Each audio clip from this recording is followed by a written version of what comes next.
Praise the lord. కూర్చున్న మీ అందరికీ ప్రభువైన యేసుక్రీస్తు నామములో నా యొక్క శుభములు, నా యొక్క ఆశీస్సులు తెలియజేస్తున్న దేవునికి బిడ్డలారా, ఈ రోజు కూడా మీ యొక్క ఆలోచన కొరకు ఒక చక్కనైనటువంటి వాక్యాంశాన్ని కొద్దిసేపు వాక్యాధారాలతో ధ్యానం చేసుకుందాం. అదేమనగా, తన సంకల్పము నెరవేర్చుటకై వెనుకాడని దేవుడు బలహీనుడైన వ్యక్తిని సహితము వాడుకొనుటకు వెనుకాడడు. Praise the lord. దేవుడు ఒకసారి ఫిక్స్ అయిన తర్వాత ఎలాంటి వ్యక్తినైనా తాను వాడుకోవడానికి యోగ్యమైనటువంటి వ్యక్తిని ఆయన ఎప్పటికీ కూడా అయోగ్యుడిగా ఎంచడు. ఎందుకంటే ఒకసారి దేవుని చేత ఎన్నిక చేయబడినటువంటి ఏ వ్యక్తినైనా సరే ప్రభు విడిచిపెట్టువాడు కాదు. ఎందుకంటే కీర్తన గ్రంథంలో మనం చూస్తాము, ఎందుకనగా దేవుడు తన భక్తులను విడిచిపెట్టువాడు కాడు అండి.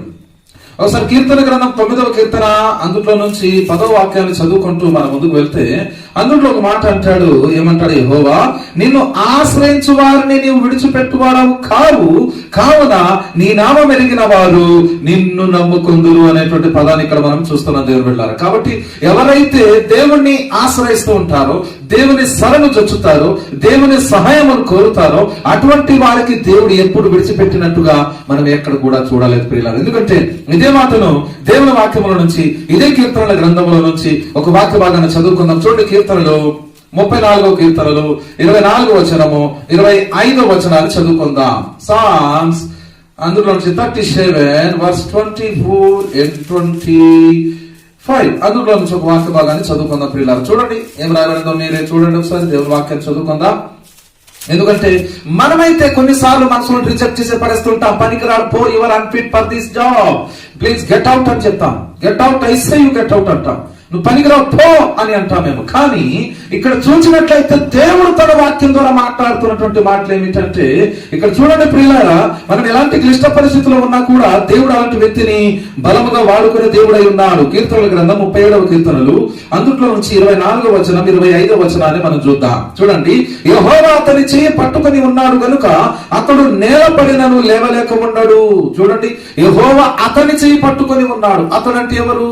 ఎవరైతే దైవభక్తి కలిగి ఉన్నాడో, ఎవరైతే భక్తి భావంతో బతుకుతున్నాడో, ఎవరైతే నిరీక్షణతో ఉన్నాడో, ఎవరైతే దేవుని మీద ఆధారపడుతూ దేవుని మీద ఆశ పెట్టుకొని జీవిస్తూ ఉన్నాడో, శారీరకంగా మానసికంగా పరిస్థితులను బట్టి ఆయన ఎటువంటి బలహీనతలో పడిపోయినా కూడా ఆ వ్యక్తికి ఎట్టి పరిస్థితులు కూడా దేవుడు వెనకంజ వేయడు. వాడుకో విషయంలో, వాడుకునేటువంటి విషయంలో వెనకంజ వేయకుండా అలాంటి వారిని ఆయన బలంగా వాడుకునేటువంటి దేవుడై ఉన్నాడు. ఎందుకంటే ఇక్కడ చూడండి 25వ వచనం కూడా చదువుకుందాం మనము. ఏమంటున్నాడండి అక్కడ చదువుతాం ఒకసారి. నేను ముసలివాడనై ఉంటిని, ఇప్పుడు ఏమండి, నేను చిన్నవాడై ఉంటిని, ఇప్పుడు ముసలివాడనై ఉన్నాను. అయినను నీతిమంతుడు విడువబడుట గాని వారి సంతానము భిక్షమెత్తుట గాని నేను చూచి ఉండలేదు అని అంటూ ఉన్నాడు. ప్రియులారా, నీతిమంతులైనటువంటి వారిని, మంచి పనివారిని, మంచి సేవ చేసేటువంటి వారిని, దేవుడు అభిషేకించినటువంటి వారిని దేవుడు అంత తేలికగా ఎప్పుడు విడిచిపెట్టాడు ప్రియులారా. బైబిల్ గ్రంథంలో చాలా ఆధారాలు ఉన్నాయి. బైబిల్ గ్రంథంలో చాలా సందర్భాల్లో దేవుడు చెప్పి ఉన్నాడు తన సేవకులైనటువంటి వారిని.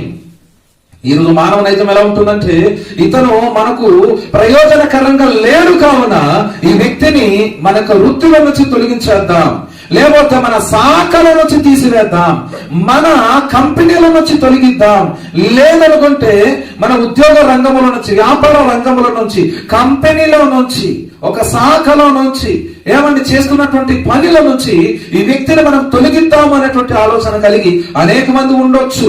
మానవ నైజం అది, మానవిక దృక్పథం అది, మానవిక కోణం అది ప్రియులారా. కానీ ఇక్కడ కనుక మనం చూసినట్లయితే దేవునికి వాక్యం ద్వారా మనం అర్థం చేసుకోవాల్సిన విషయం ఏంటో మీరు అర్థం చేసుకొని, నీతిమంతుడు విడవబడుట గాని అంటున్నాడు. ఎప్పుడు విడవబడకండి. ఒక్కసారి దేవుడు తన సేవకు ఫిక్స్ చేస్తాడు అనుకోండి, ఆయన ఖచ్చితంగా ఆయన ఎలాంటి బలహీనుడైనా సరే బలపరచి తన సంకల్పం నెరవేర్చేటంత వరకు కూడా దేవుడు అతనిని విడిచిపెట్టాడు ప్రియులారా. ఎందుకంటే బైబిల్ గ్రంథంలో మనం చూస్తామండి, ఆది కాండము 28వ అధ్యాయం 15వ వచనం కనుక చదివితే అక్కడ చక్కని మాట. ఆది కాండం 28వ అధ్యాయము 15వ వచనంలో కనుక మనం చూసినట్లయితే అందులో దేవుడు చెప్తున్నటువంటి ఒక మాట, ఒక భావాన్ని మీరు అర్థం చేసుకోండి ప్రియులారా. చూడండి ఎంతో చక్కటి మాట్లాడండి. నిజంగా అక్కడ ఒక మాట చెప్పబడింది, నేను చెప్పినది నెరవేర్చే వరకు నేను నిన్ను విడవలనేటువంటి పదం అక్కడ ఆది కాండము 28వ అధ్యాయం 10వ వచనం మనం చూస్తాం ప్రియులారా. దేవుడు ఏదైతే నీ ద్వారా సంకల్పించుకుని ఉన్నాడో, అనాది సంకల్పం, జగత్ పునాది వేయబడక మునుపు నుంచి ఏ సంకల్పం అయితే నీ పట్ల దేవుడు కలిగి ఉన్నాడో, ఆ కలిగి ఉన్నటువంటి ఆ యొక్క సంకల్పమును నెరవేర్చేటంత వరకు, పూర్తి చేసేటంత వరకు నిన్ను విడిచిపెట్టాడు. నువ్వైతే విడిచిపెట్టి వెళ్ళిపోదాం అనుకుంటావేమో గాని దేవుడు విడిచిపెట్టాడు. ఎందుకంటే బైబిల్ గ్రంథం మనం చూస్తాం పిల్లల పదే పదే దేవుడు తన వాక్యం ద్వారా మనతో మాట్లాడుతున్నాడు. ఏమిటంటే విడువబడుట గాని, ఎప్పుడు విడువబడారండి? తనకు తానే ఆ వ్యక్తి దేవుని నుంచి పూర్తిగా తొలగిపోతే తప్ప దేవుడు ఎప్పుడు కూడా ఏ వ్యక్తిని విడిచిపెట్టేవాడు కాదు. తన సంకల్పంలో ఉన్నటువంటి వారు, ఎందుకు రోమిలకు రాసిన పత్రిక 8వ అధ్యాయము 28వ వచనం చదవండి. ఏం రాయబడింది? రోమ పత్రిక, రోమన్ చాప్టర్ 8:28 లో చెప్తున్నారు. రోమ పత్రిక 8వ అధ్యాయం 28వ వచనంలో చెప్తూ ఉన్నాడు కదా. ఏమని చెప్తాను చూడండి. దేవుని సంకల్పం చొప్పున పిలువబడిన వారికి అంటూ ఉన్నాడు. దేవుని సంకల్పానికి తన నిర్ణయం చొప్పున పిలువబడినటువంటి ప్రతి వారికి సమస్తమును సమకూడి జరుగుచున్నవని ఎరుగుదుము అని అంటూ ఉన్నాడు. సమస్తమును జరుగుతాయండి. తమ జీవితంలో ఏవేవైతే దేవుడు నిర్ణయించి ఉన్నాడో, ఏవేవైతే దేవుడు నియమించి ఉన్నాడో అవన్నీ కూడా జరుగుతాయి అంటూ ఉన్నాడు. దేవుని సంకల్పం నెరవేరకుండా నువ్వు ఎక్కడికి తొలగిపోలేవు. అక్కడ చెప్తున్నాడు చూడండి. మీకు కొన్ని వాక్యాలు చూపిస్తాను, త్వరగా తెరండి. ఎఫెసీయులకు రాసిన పత్రిక 1వ అధ్యాయం నుంచి 5, 6 వచనాలు, 8వ వచనం, 12వ వచనం కూడా చదివితే అందులో అంటాడు చూడండి. ఎఫెసీయులకు రాసిన పత్రిక అందరూ తెరండి, అందరూ చదవండి. 1వ అధ్యాయం 5వ వచనం నుంచి మనం చదువుకుందాం పిల్లలు. చూడండి ఒకసారి ఎఫెసీ పత్రిక 1వ అధ్యాయం. అందరూ తెరండి, అందరూ చూడండి. దేవునికి వాక్యంలో నుంచి ఏ విషయాన్ని అర్థం చేసుకోవాలి పిల్లలు. ఎంత చక్కగా రాయబడింది. 4 నుంచి 6 వచనాలు కలిసి ఉంటున్నాయి. అందులో నుంచి కొన్ని భాగాలు మాత్రం చదువుకుందాం. చూడండి ఇక్కడ దేవునికి వాక్యంలో మనం చదువుకున్న పిల్లారా, నాతో పాటుగా మీరు తెరవండి. మొదటి 5 లైన్లు తర్వాత మనం చదువుకుందాం.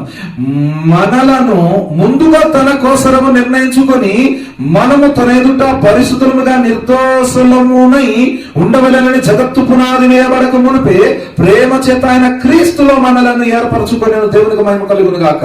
జగత్ పునాది వేయబడక మునిపే దేవుడు మనలను క్రీస్తులో ఎన్నుకున్నాడంట, నిర్ణయించాడంట. మీరు క్రీస్తును అంగీకరించి నిత్య జీవానికి పాత్రులు అవ్వాలని, యేసుక్రీస్తు యొక్క పరిచర్యలో మీరు ఉండాలని, యేసుక్రీస్తును అంగీకరించాలని, యేసుక్రీస్తు కొరకు బ్రతకాలని, ఇతరులను కూడా బ్రతికింప చేయాలనేటువంటి ఉద్దేశంతో మీరు ఉండాలని దేవుడు తన సంకల్పం ద్వారా ముందుగానే నిర్ణయించుకుని ఉన్నాడు. 8వ వచనం చదువుకుందాం. కాలము సంపూర్ణమైనప్పుడు జరగవలసిన ఏర్పాటును బట్టి ఆయన తన దయా సంకల్పము చొప్పున తన చిత్తమును కూర్చున్న మర్మము మనకు తెలియజేసి మనకు సంపూర్ణమైన జ్ఞాన వివేచన కలుగజేయుటకు ఆ కృపను మన ఎడల విస్తరింపచేశాను.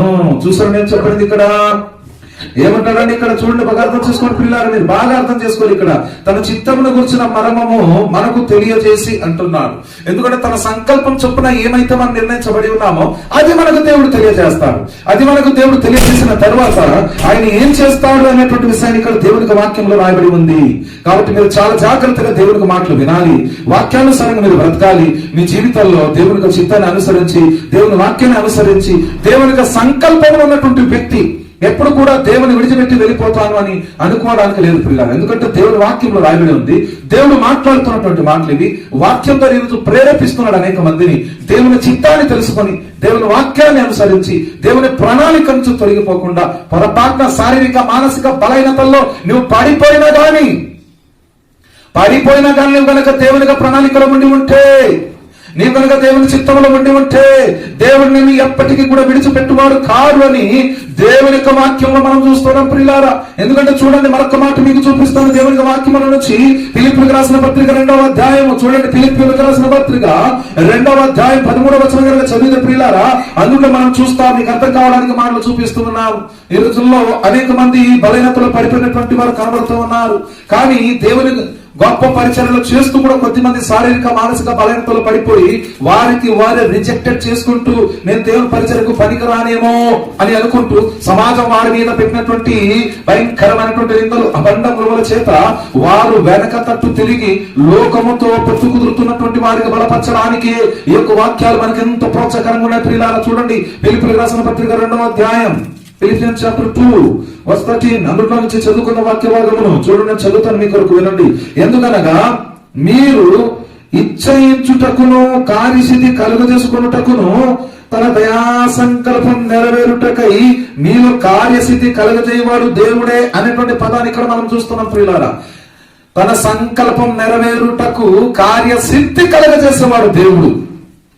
మీకు మీరు చేసుకుందామంటే కుదరదు. కానీ దేవుని ఏర్పాటులో ఏదైతే ఉంటుందో, దేవుడు నీ పట్ల నిర్ణయించినటువంటి సంకల్పం, నీ ద్వారా ఏమి చేయాలని దేవుడు నిర్ణయించాడో ఆ పని పూర్తి చేసేంత వరకు దేవుడు నిన్ను విడవడు. అదే మనం ఆదికాండం 28:10 చదివినాం. నేను నీకు ఆజ్ఞ ఇచ్చినది, వాగ్దానం చేసినది నెరవేర్చే వరకు నేను నిన్ను విడవనని అంటున్నాడు. గుడ్లు కూడా చూస్తున్నారు, ఆలోచిస్తున్నారండి. ఇక్కడ దేవుడు ఏం చెప్తున్నాడు తెలుసా? నేను ఏదైతే సంకల్పించానో, నేను ఏదైతే నిర్ణయించానో, నువ్వు బలహీనుడైనా సరే, నువ్వు బలహీనతలో పడిపోయినా సరే, నీ ద్వారానే నా యొక్క పరిచయం నేను చేసుకుంటానని దేవుడు మాట్లాడుతూ ఉన్నాను. అవునండి, వాక్యం ఉంది. కొన్ని రుజువులు మీకు చెప్పమంటారా? మరి యొక్క వర్తమానం ద్వారా మీరు అర్థం చేసుకోవాలని కోరుతున్నాడు. బైబిల్ గ్రంథంలో పాత నిబంధనలో సుమారుగా ఒక 6-7 మంది అండి మీకు చెప్తాను, చూడండి, అర్థం చేసుకోండి. అబ్రహాం అండి, అబ్రహాం తన భార్య విషయంలో అబద్ధమాడాడు. ఇంకా బలి అర్పించేటువంటి విషయంలో ఆయన నిర్లక్ష్యం చేశాడు. అయినా గాని అలాంటి అబద్ధికుడిని, నిర్లక్ష్య ధోరణితో ఉన్నటువంటి వ్యక్తిని అబ్రహామును దేవుడు మరలా వాడుకున్నాడే. ఇంకా మిగతా వాళ్ళు లేరా? అబ్రాహం కంటే ఇంకా మించిన వారు ఎవరు లేరా? ఏమి ఆ దేశంలో ఇంకా వేరే వారు లేరా? అతను అబద్ధం ఆడిన అంత అబద్ధికుడిని ఎందుకు వాడుకోవాలి? ఏమండి, ఇంకా చెప్పాలంటే అబ్రహాం జీవితంలో నిర్లక్ష్యం అనేటువంటి దాటికుండా 14 మనం చూసినట్లయితే దేవునికి బలి అర్పించేటువంటి విషయంలో ఆయన నిర్లక్ష్యం చేస్తాడు. మరి ఏంటి, అబ్రహాం విడిచిపెట్టవచ్చు కదా, వేరే వ్యక్తిని వాడుకోవచ్చు కదా. మనుషుల లెక్క ప్రకారంగా తప్పు చేసిన పనికిరాడు కదా. ఏమో అర్థమవుతుందా? హలో మేడం గారు, వింటున్నారు కదా? బాగా వినండి. ఇక్కడ దేవుడు ఏమంటున్నాడు తెలుసండి? అబ్రహాము ఆయన దేవుని యొక్క దృష్టిలో తప్పు చేసినట్టే కనబడింది. మనుషులు చూసినట్లయితే మనుషుల దృష్టిలో కూడా తప్పు కనబడుతూ ఉన్నట్టుగా కనబడుతుంది. కానీ నీవు ఏది తప్పు అని ఎంచుతావో దేవుడు దాన్ని తప్పుగా ఎంచాడు. నీవేది గొప్పగా ఎంచుతావో దేవుడు దాన్ని నీచంగా ఎంచుతాడు. ఎందుకంటే బైబిల్ గ్రంథంలో మనము లూకా రాసిన సువార్త 16వ అధ్యాయము 15వ వచనం కనుక చదివినట్లయితే వెళ్ళారా, అందులో చెప్పబడుతుంది. ఒకసారి కాలంగా వాక్యం చదవండి. మనుషుల దృష్టికి ఏది కనబడించబడుతుందో అది దేవుడి దృష్టికి చాలా నీచంగా ఉంటుంది అనేటువంటి పదం చూసుకుంటున్నారా. కాబట్టి అబ్రహాం జీవితంలో మనం చూస్తాము, అబ్రహాన్ని దేవుడు విడిచిపెట్టలేదు ప్రియులారా. ఆయన జీవితంలో కూడా ఒక చిన్న బలహీనత కనబడినప్పటికీ బలహీనుడిని సైతం బలపరిచి వాడుకున్నాడు. ఎందుకంటే తను ఇచ్చిన వాగ్దానం తన ద్వారా నెరవేర్పు జరగవలసి ఉంది. ఒకసారి దేవుడు ఒక వ్యక్తిగా నియమించాడు అనుకోండి, మీలాగా పనుల నుండి తొలగించేసేటువంటి మనసు దేవుడికి ఉండదు. ఆయన ఎలాగైనా సరే వాడుకునే దేవుడు, ఎలాగైనా సరే వాళ్ళని నిలబెట్టేటువంటి దేవుడే ఉన్నాడు. కాబట్టి దేవుడికి వాక్యంలో ఈ రోజున మనము చూస్తా ఉన్నామండి. చదువుకున్న మీకు దేవుడికి వాక్యంలో చాలా విషయాలు ఉన్నాయి చెప్పాలంటే. మీకు మామూలుగా షార్ట్ కట్లు చెప్తాను, ఇంకా డీప్ గా డీటెయిల్ ఇంకా మళ్ళా రాబోయేటువంటి అంశంలో మీకు తెలియజేస్తాం ప్రియులారా. మరి మోసే ఎలాంటి వ్యక్తి చెప్పండి. అతను చెప్పాలనుకున్నట్లయితే ఒక హంతకుడు.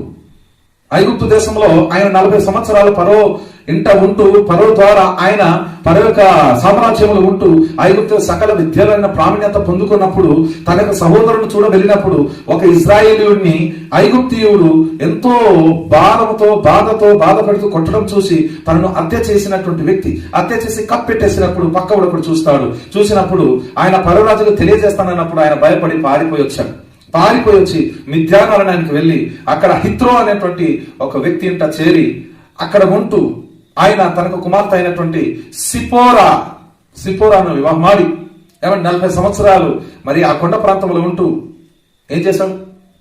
గొర్రెలను కాచుకున్నాడు. అక్కడ నుంచి మరలా ఆయన ఐగుప్తు దేశంలో తన ప్రజలైనటువంటి వారిని విడిపించడానికి దేవుని సెలవు చేత వచ్చాడు. దేవుడు ఎందుకు అతన్ని వాడుకోవాలి? ఒక విధంగా చెప్పాలంటే మోసే అంతకుడు, ఒక విధంగా చెప్పాలంటే మోసే నత్తివాడు, మాట సరిగా మాట్లాడలేని వాడు, నోరు మాంద్యం కలిగిన వాడు. అలాంటి వాడిని దేవుడు ఎందుకు వాడుకోవాలి? అంతకుడు కదా మోసే, వదిలిపెట్టేయాలి కదా. కానీ అలాంటి వ్యక్తిని దేవుడు కోరుకున్నాడు, వాడుకున్నాడు. కాబట్టి చాలా జాగ్రత్త మీరు ఆలోచించాలి ప్రియులారా. దేవుడు వాడుకుందామంటే ఎవరినైనా వాడుకుంటాడు. అంతెందుకు జంతువులను వాడుకున్నాడు దేవుడు. తెలుసా మీకు? విచిత్రంగా చూస్తారేంటి? ఆకులను, పావురములను, రకరకాల జంతువులను. మన సంఖ్యాకాండం 22వ అధ్యాయంలో చూసినట్లయితే గాడిదను దేవుడు వాడుకున్నాడు. మీకు అర్థమవుతుందా? ఇంకా చెప్పాలంటే కొత్త నిబంధన గ్రంథంలో కోడిని వాడుకున్నాడు. పాత నిబంధన గ్రంథంలో సింహములను, పులులను కూడా వాడుకున్నాడు. ఏమండి చెప్పాలంటే మరి సముద్రము చేపల్ని కూడా వాడుకున్నాడు, తిమింగలాన్ని కూడా వాడుకున్నాడు దేవుడు. మీకు అర్థమవుతుందా? దేవుడు ఎవరినైనా వాడుకోగలుగుతాడు. మీకు అర్థం కావాలని మాట్లాడి చెప్తున్నాడు పిల్లలు. మరి దావీదు ఎలాంటి వాడంటే ఒక పొరుగు వారిని యొక్క భార్యను ఆశించి తన భార్యను ఆయన శారీరకంగా తప్పు చేసి వ్యభిచారం చేసి, ఒక విధంగా చెప్పాలంటే ఇంకా హత్య కూడా చేయించాడు తన భర్తను. వ్యభిచారం చేసిన వాడు, హత్య చేసిన వాడు, అలాంటి వాడిని దేవుడు కోరుకొని తనని వాడుకున్నాడు. దావీదును వదిలిపెట్టి వేరొకరిని వాడుకోవచ్చు కదా. తనని ఎందుకు వాడుకోవాలి దేవుడు అంటే? తన ద్వారా తన సంకల్పం నిర్ణయించిన దేవుడు తన బలహీనుడు అయినప్పుడు తనని వదిలిపెట్టాడు. సింపుల్ గా చెప్తున్నాడు ప్రియులారా. మీ ఇంట్లో కానివ్వండి, లేకపోతే మీ ఒంట్లో కానివ్వండి, మీ ఇంట్లో ఏదైనా అవసరమైనటువంటి వస్తువు లేక పదార్థం కాస్త మాత్రం అది పగిలినప్పుడు, విరిగినప్పుడు దాన్ని పూర్తిగా మానేస్తారా? ఏమంటే ఒక వస్తువు రిపేర్ అయిపోయింది అనుకోండి, పాడైపోయింది అనుకోండి, దాన్ని బాగు చేస్తారా? తీసుకెళ్లి చెత్తబుట్టలో పడేస్తారా? చెప్పండి, ఏం చేస్తారు మీరు? ఏమండి సింపుల్ గా మీ ఒంట్లో అనగా మీ శరీరంలో ఒక భాగం అనగా ఒక కాలో చెయ్యో లేకపోతే ఒక వేనో కట్ అయిపోయింది అనుకోండి, దాన్ని కట్టుకడతారా, పూర్తి తెగొట్టి పడేస్తారా చెత్త కుప్పలలో? ఏం చేస్తారు మీరు చెప్పండి? కట్టుకడతారు. అలాగే ఎందుకంటే అది ఉంటే నీకు పనికి వస్తుంది కాబట్టి, అది ఉంటే నీకు ప్రయోజనకరం కాబట్టి ఖచ్చితంగా నువ్వు దాన్ని వాడుకోగలుగుతావు. అది దేవునికి వాక్యంలో ఉన్నటువంటి సారాంశం ప్రియులారా. అలాగే మనకు దేవుడు కూడా వాడుకునేవాడు. మరి సొలొమోను చూడండి, సొలొమోను మరి చెప్పాలంటే ఆయన ప్రారంభంలో ఉన్నటువంటి దినాల్లో ఎంత దేవునికి ఇష్టడుగా ఉన్నాడు. రాను రాను దేవుడు 2 సార్లు ప్రత్యక్షం అతనికి చెప్పినా కూడా అతను వినలేదు. అయినా గాని అతను మరి లోకంలో ఉన్నటువంటి అన్ని అనుభవించాడు. సుమారుగా 1000 మంది భార్యలు ఉంచుకున్నట్టుగా బైబిల్ గ్రంథంలోనే మనం చూస్తాం. 700 మంది వివాహం భార్యలు, పెళ్లి భార్యలు, అలాగే 300 మంది ఉపపత్నులు ఉంచుకున్నాడు ఆయన. అలాంటి వ్యక్తిని, ఇంకా ఆసేరు దేవి యొక్క గుడిలు గోపురాలు కట్టించినటువంటి వ్యక్తిని, దేవతల తట్టుకు తిప్పబడినటువంటి వ్యక్తిని, భార్యల మాటల చేత భార్య మాటలు విని పాపం చేసినటువంటి వ్యక్తిని వదిలిపెట్టాలి కదా, కానీ దేవుడు వదిలిపెట్టలేదు. అలాంటి వాడిని సహితము దేవుడు మనస్సును మార్చి తిప్పివేసి మరి ప్రసంగి గ్రంథం, సామెతల గ్రంథం, పరమగీతం, కీర్తనలో కూడా కొన్ని భాగాలు రాయించడం జరిగింది. పిల్లలు దేవుడు వాడుకుంటానంటే ఎవరు అడ్డుపడడానికి వీల్లేదండి. ఇంకా మీకు చెప్పాలంటే చూడండి, మరి ఇంకా సంసోను విషయంలో సంసోను కూడా ఎలా ఉన్నాడు? సంసోను కూడా నాజీరు వ్రతం చేయబడినటువంటి వాడు, దేవుని యొక్క నిర్ణయం చొప్పున జీవించేటువంటి వాడై ఉండాలి. కానీ తన నాజీరు వ్రతం విడిచిపెట్టేశాడు. తను అపవిత్రమైనటువంటి పనులకు వెళ్ళిపోయాడు. ఏది చేయకూడదు అదే చేశాడు. ముట్టకూడని దాన్ని ముట్టాడు, చేయకూడని దాన్ని చేశాడు. అయినా కానీ దేవుడు సంసోన్ను కూడా మానేయలేదండి, విడిచిపెట్టలేదు. చివరికి ఆయన్ని జ్ఞాపకం చేసుకున్నట్టుగా మనం చూస్తా ఉన్నాం. కాబట్టి పశ్చాత్తాపంతో ఎవరు దేవుని దగ్గరికి తిరిగి వస్తారో వారిని వాడుకోవడానికి ప్రభు ఇప్పుడు సిద్ధంగానే ఉంటాడు అనేటువంటి పదాన్ని ఇక్కడ మనము దేవుని వాక్యం ద్వారా చూస్తామన్నాం. వింటా ఉన్నాం వీళ్ళారా. యోనా నినివె పట్టణానికి వెళ్ళమని చెప్పినప్పుడు ఆయన తర్షీషు పట్టణానికి పారిపోతున్నాడు. అలాంటప్పుడు ఒక చేపను అనిపిస్తాడు. సముద్రంలో తుఫాను వచ్చింది, అతన్ని పడవేస్తారు. ఆ యొక్క చేప వచ్చి మిగుతుంది, ఆ గాధం లోపలికి వెళ్ళిపోతుంది. 3 దినాలు చేప కడుపులో యోనా ఉంటాడు. ఏమండి, యోనానే ఉన్నాడు ఆ సమయంలో? వేరే వాళ్ళేరా? మాట వినని యోనాని ఎందుకు దేవుడు వాడుకోవాలి? మరలా అదే యోనాని ఎందుకు దేవుడు పంపించాలి? మీరు ఆలోచించాలి. ఏమని ఇంకా చూడండి, ఇంకెంతమంది ఉన్నారు. యోనాని ఎందుకు వాడుకోవాలి దేవుడు? ఇంకా వేరే వాళ్ళేరా ఆ దేశంలో? ఆ ప్రాంతంలో వేరే వ్యక్తి లేదా? ఈ అవిధేత చూపించిన 2 వ్యక్తిని ఎందుకు వాడుకోవాలి అంటే, ఖచ్చితంగా దేవుడు ఒకసారి తన ప్రణాళికలో ఆయన ఒక వ్యక్తికి నిలబెట్టినప్పుడు అబ్రహామును వాడుకున్నాడు. ఏమండి, దావీదును వాడుకున్నాడు, సొలొమోనును వాడుకున్నాడు, సంసోనును వాడుకున్నాడు. ఇలా ఆలోచించండి మీరు. యోనాను వాడుకున్నాడు, మోసేను వాడుకున్నాడు, పేతురును వాడుకున్నాడు, పౌలును వాడుకున్నాడు. ఇలా చెప్పుకుంటూ పోతే అనేక మంది ప్రభు వాడుకున్నాడు. పిల్లారా, ఈ రోజున మీలో ఎవరైనా అలాంటి వారు ఉన్నా కూడా మిమ్మల్ని కూడా వాడుకోవడానికి ప్రభు సిద్ధంగా ఉన్నారు. అయితే వాడబడాలంటే ఖచ్చితంగా పశ్చాత్తాపంతో కలిగిన హృదయంతో ప్రభు దగ్గరికి తిరిగి వస్తే ఆయన నీకు నిలబెడతాడు. తన పరిచయం కోసం నిన్ను వాడుకోవడానికి ఆయన సిద్ధంగా ఉంటాడు. అలా మీకు చెప్తున్నా చూడండి, దేవునికి వాక్యంలో మరి కొత్త నిబంధన గ్రంథములు కూడా పేతురు గురించి కనుక మీరు ఆలోచిస్తే, పేతురు నువ్వెవరు నేను ఎరగా నేను ముమ్మారు మొక్కుతామని యేసుక్రీస్తు ప్రభు చెప్పారు. 3 సార్లు అబద్ధమాడాడు. నువ్వెవరో నాకు తెలియదని 3.5 సంవత్సరాల కాలం యేసుక్రీస్తు ప్రభుతో పాటు తిరిగిన వ్యక్తి, శిష్యులలో ప్రధాన శిష్యుడు, శిష్యులలో మొట్టమొదటి శిష్యుడు అయినటువంటి వాడు యేసుక్రీస్తు ప్రభు నువ్వు ఎవరో నాకు తెలియదు అని చెప్పాడు. అబద్ధమాడేశాడు, పబ్లిక్ గా తిరస్కరించేశాడు. చచ్చ నాకు యేసు ప్రభు అంటేనే తెలియదు, అబ్బాయి ఎవరో నాకు తెలియదు అని చెప్పేశాడు. అలాంటి వ్యక్తిని సైతం యేసుక్రీస్తు ప్రభు వారు ఏం చేశారండి? విడిచిపెట్టలేదు ప్రియులారా. యోహాను సువార్త 1:19 మీరు 15 నుంచి 19 దాకా చదవండి, మీకు అర్థమవుతుంది. ఆయన సముద్రంలోకి వెళ్ళిపోయినప్పుడు ఏ సముద్రం చేత సేవలకు వచ్చాడో అదే సముద్రంలోకి మరలా ఆయన చేపలు పట్టడానికి వెళ్ళిపోయాడు. మనుషులు పట్టడానికి నీకు పిలిచానని చెప్పినప్పుడు, మనుషులు పట్టు జాలరిగా చేస్తానన్నప్పుడు మనుషులు పట్టే జాలరిగా ఉంటూనే మరలా ఏమైపోయాడు? చేపలు పట్టే జాలరి వైపు తిరిగి వెళ్ళిపోయాడు. మనమైతే ఏం చేస్తా? వెళ్ళిపోయిన వాడికి ఇంకెందుకు పిలవాలా? పాడైపోయిన వాడికి ఎందుకు నిలబెట్టాలి? పోయిన వాడికి ఎందుకు పిలుచుకొని రావాలి అని అనుకుంటాం. కానీ దేవుడు అలా అనుకోలేదండి. తన సంకల్పం ఒక్కసారి ఫిక్స్ అయింది అనుకోండి, అలాంటి వ్యక్తిని ఎలాగైనా లేవనెత్తుతాడు. అలాంటి వ్యక్తిని ఎలాగైనా సరే వాడుకోవడానికి దేవుడు సిద్ధంగా ఉన్నాడు అనేటువంటి పదాన్ని మీరు అర్థం చేసుకోవాలి పిల్లలు.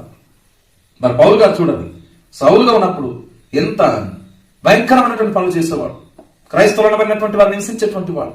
అందుకే ఆయన చెప్తాడు, పూర్వం నేను దూషకుడను, హింసకుడను, హానికరుడను అని అంటాడు. అలాంటి వ్యక్తిని మరి దేవుడు ఎందుకు అనుకోవాలి చెప్పండి? కొన్నిసార్లు మానవిక కోణంతో, మానవిక దృక్పథంతో మనం ఆలోచిస్తూ ఉంటాం. కానీ దేవుడు ఎవరినైనా వాడుకోవడానికి అని సిద్ధమండి. బలహీనుడైనటువంటి వారిని బలపరిచేటువంటి వాడు మన దేవుడు. ఎందుకంటే కీర్తన గ్రంథం 145 కీర్తనలు చూడండి, వాక్యంలో చూడండి, మీకు అర్థం కావడానికి మాట చూపిస్తాం. 145వ కీర్తన 14 వచనం 15 వచనం మీద చదివితే అందులో చెప్పబడుతుంది ఒక మాట. చూడండి ఎంత చక్కటి మాట అండి. ఎవరైతే పడిపోయారో పడిపోయిన వారిని లేవనెత్తుతానంటున్నారు. ఎవరైతే పడిపోతున్నారో పడిపోతున్నటువంటి వారిని కూడా నిలబెట్టేదనేటువంటి దేవుడు ఈ రోజు నువ్వు నమ్ముకున్నటువంటి దేవుడు. కాబట్టి ఈ రోజు ఎలాంటి పరిస్థితులను ఉన్నా దేవుడు నిన్ను వాడుకోవడానికి సిద్ధమై ఉన్నప్పుడు సహోదరుడా సహోదరి, మీ పరిస్థితిని బట్టి దేవుడు ఎప్పుడు కూడా నిన్ను చేయబడిచేవాడు కాదు.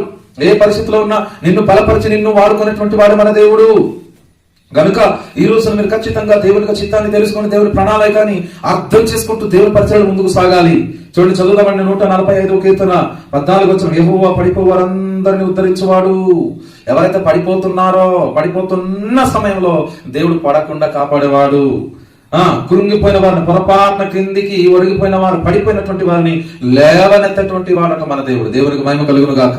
కాబట్టి అలాంటి దేవుని నమ్ముకున్న మీరు ఈ రోజున దేవుని పరిచయ విషయంలో వెనకంజ వేయకుండా ధైర్యంతో ముందుకు సాహసంతో సాగాలి అని ప్రభు తన వాక్యం ఈరోజు మనకు తెలియజేస్తున్నాడు. కాబట్టి ఈ మాటల ద్వారా ఎవరైతే దేవుని చిత్తముల నుంచి, దేవుని సన్నిధుల నుంచి, దేవుని సేవల నుంచి మరి మీరు తొలగిపోయిన సందర్భంలో దేవుడు మరలా మీకు వాడుకోవడానికి ఆయన సిద్ధమై ఉన్నాడు. మాట వినని యోనాని ఎందుకు దేవుడు వాడుకోవాలి? మరలా అదే యోనాని ఎందుకు దేవుడు పంపించాలి? మీరు ఆలోచించాలి. ఏమని ఇంకా చూడండి, ఇంకెంతమంది ఉన్నారు. యోనాని ఎందుకు వాడుకోవాలి దేవుడు? ఇంకా వేరే వాళ్ళు లేరా ఆ దేశంలో, ఆ ప్రాంతంలో వేరే వ్యక్తి లేదా?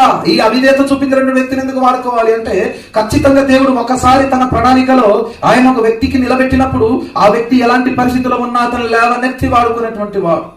పేతురుని వాడుకున్నాడు, అబ్రహామును వాడుకున్నాడు, ఏమండి దావీదును వాడుకున్నాడు, సొలొమోనును వాడుకున్నాడు, సంసోనును వాడుకున్నాడు.